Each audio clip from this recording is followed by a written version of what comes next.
got some heated conversations going on. This is good. This is good. Anything anybody wants to just kind of report out on this question? New thoughts, insights about why we're just so angry these days? There's too much technology. Too much technology? I mean, I was just talking about it and I said, you know, kids have computers and stuff in the bedrooms and I'm like, no wonder kids are so angry. You see all these things on the computer and you want to act them out. You know, I was saying like, I wouldn't do it personally, but I know how to make a bomb. I watch too much television. But you can get all that information you could get it on your cell phone, you could get it on your computer. You know, you could get things that, in the typical world, would not make you angry, but like the 9/11 thing, that made everybody angry. And I'm like, I'm not prejudiced about things. You know, people are like, get angry because there's this person that color and that person that color. I just recently found out, after my dad passed away, I was talking to my sister, and we were talking about something, and I said, how come Dad was Dad prejudiced? And she's like, yeah.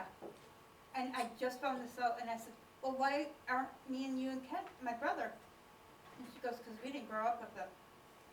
We did not grow up in a household like that. You know, my dad worked all the time, my sister worked all the time, so I was like in either foster care or and other places, and yes, I have anger issues. Everybody has anger issues, but I don't know, what makes me particularly angry. I mean, I just get mad at other people. That I don't get really angry, but I get frustrated and more that people will pick out a certain person because of their race, their color, whatever. Thank you. I had mentioned that I also think that anger is more prevalent in our society because of the technological advances. Where, not too long ago, whether it was injustice or whatever prompted the anger was more isolated between communities or state lines or, whatever the divide is, it was more isolated. And now as we are able to record more and witness more and share that with other populations, now we know more about what's going on in the rainforest or with sweatshop labor, or, there's a lot, or in even farming.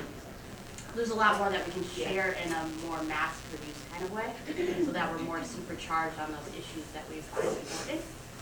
Where before it was just, maybe the local news would prefer the spread, or if we could get that story out to national, then it would have a bigger standing. But now we can hit global impact points where, now we know that this is happening and that's an issue and we're angry about it. I'm going to ask Alex to then expand on this. He made a comment that information nowadays comes in 2 sentences on Twitter. There's not the depth or the background or the logic. I'm drawing your way. Alex and then Jim. What we learned in our table is that other people don't learn from what's going on. Another one was people don't meet our expectations. Another was I get angry because other people are angry. Is anger contagious?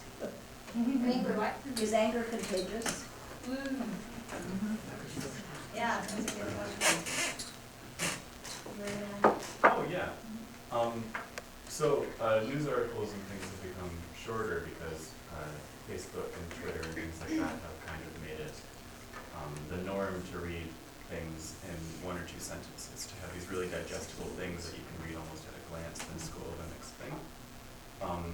And so a lot of those are just kind of direct, to the point, emotional, and because they lack the depth of a longer news article or something like that.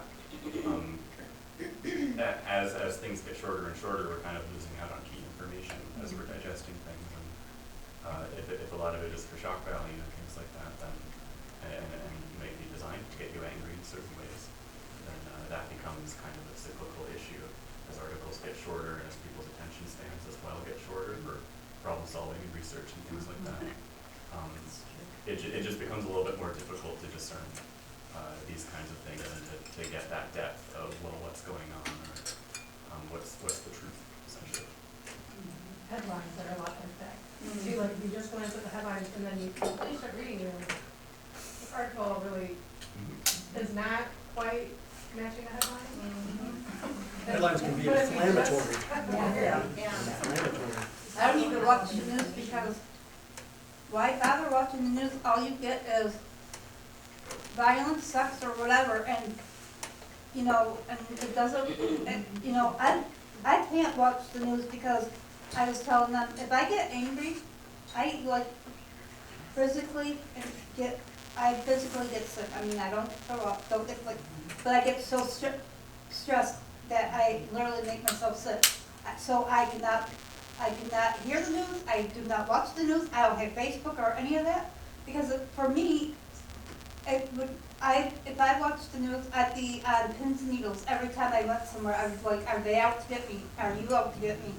And I'm not doing that to myself. I mean, there's enough problems in this world, I don't need them, so I stay away from whatever is gonna cause a problem. So, that might be one thing we can do as a community to address that. What, let me rephrase this. What are things we can do then as a community to address the anger we feel toward one another? Get to know people. Get to know people. Get to know people, Find out where they're coming from. yeah, talk to people, find out their perspective. Be kind. Be kind, Or show kindness. show kindness. Listen. Listen. Who has time for that? Listen. Ignore preconceived notions. What was that? Ignore preconceived notions. Ignore or at least try to push to the back burner, Yes. right? Mhm. Preconceived notions. Teach children at a young age, strategies. Teach children anger management. Yeah. When you're listening, show Yeah. empathy. You were gonna say something. Yeah, basically that, listening is a whole part all by itself, you know, like repeating what somebody's saying, coming to another's answer. Yep. And then somebody, was it Emily started talking? I said show empathy. Show empathy. Take ego out of the equation? Take your ego out of the equation.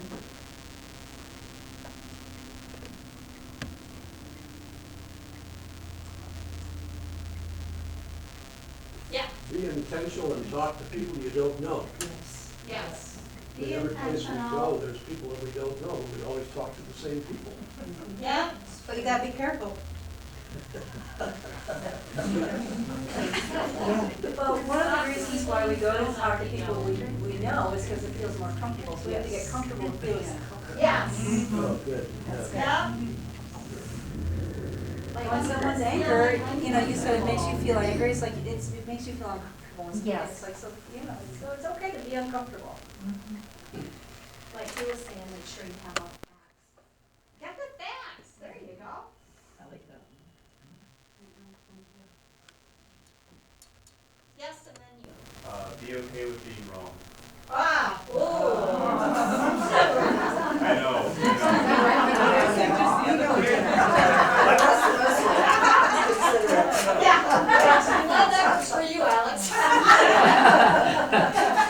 I don't mean it like that, I mean, I'm wrong all the time. No, you're right, you're right. I'm trying to be funny, but yes, be okay with being wrong. For like, with the community, but with like, parents and the, teachers and stuff, be careful with the technology that you are, the resources and the technology that you are showing the kids, like, if the parents are, you know, I know parents have to work, I understand that. But if you're at home, you know, don't have a computer in the bedroom, take away, if they're doing something inappropriate, take away their cell phones.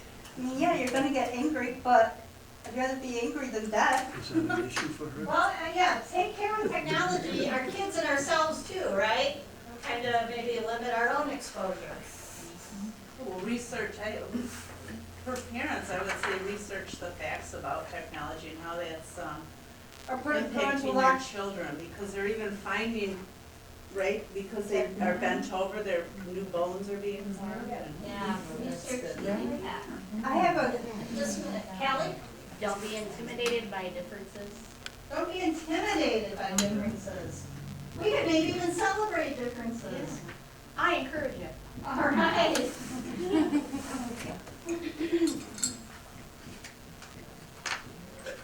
Encourage. I have a neighbor that her son goes to school, but he's only like 5 or something, and he gave him her phone to play on YouTube or something. He scanned and got on this other site that had scary movies. The kid's only 5 years old. I mean, I told her, I said, you know, if you don't want to find it, put a parental lock on there or something, you know? Yep, guard it. Be Teresa? open to other people's opinions.